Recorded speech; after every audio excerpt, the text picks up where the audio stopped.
How can schools reboot the future? Man has always been keen to build relationships, to play an active role in society and live inside of a community. Men and women are not meant to live alone, otherwise they would live like beasts or like gods. Moreover, it is in our nature to search for knowledge, so much so that we are fascinated by what we discover through our senses. We particularly favor sight, because through it we can know and understand what the world has in store for us. We like looking at the world because it provides us with knowledge for free.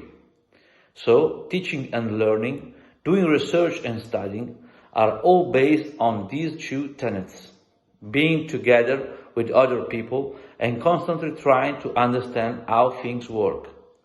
We all feel amazed when we look at the world around us, and this feeling of astonishment, together with doubt, is the start of all knowledge.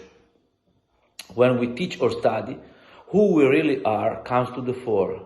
The love and passion for ourselves, for our own happiness, and for the particular aspect that made us fall deeply in love with the world, the subject that we teach. Teaching is learning the virtue of amazement.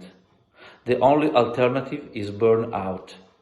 Therefore, teaching is a test that we desire to inhabit the world as human beings. As teachers, we have the privilege of being paid for offering what we love the most to someone who is on their way to becoming an adult. This is why teaching isn't just a procedure through which we give information. Instead, it is a way to tell our students who we are and how we approach life, through the lens of our subject and of everything we are passionate about. Showing who we are rather than what we do or say is the most effective way to communicate. Teachers convey the essential. They work hard to lead students toward what they cannot live without.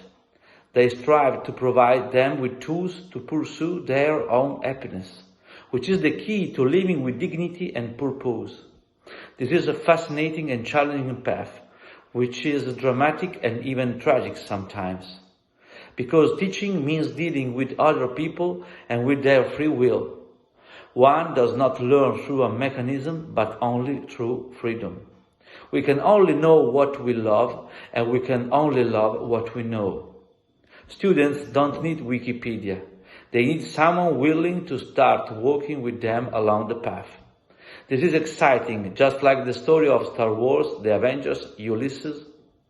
We feel the same excitement when we answer these fundamental questions.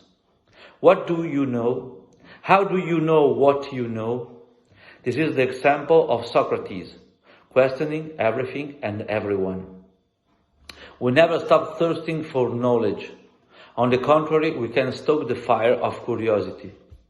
Every answer we give can be fascinating if it is the result of a process of inquiry and research, and it is the starting point for a new and more conscious question. The aim should not be to come on absolute definition that stifles debate, but to move forward with increasing awareness towards the good and the true. Instead of being a setback, mistakes are an opportunity to step towards fulfillment and happiness. As a philosopher, I have realized that happiness is the key. Italian poet Giacomo Leopardi said, "What is life if happiness doesn't exist?" And Saint Augustine said, "There is no other purpose in studying philosophy than to be happy." Our culture seems to have reduced teaching to an exchange of information, but I reject this approach. To me, it is too much more interesting to face questions in the relationship with people who are slowly and tentatively working toward truth. Through the subject we teach, we can show a particular aspect which opens up one's heart to the totality of it all. We must responsibly commit to that detail which make us grow and become able to listen, to be passionate, and love ourselves and the others.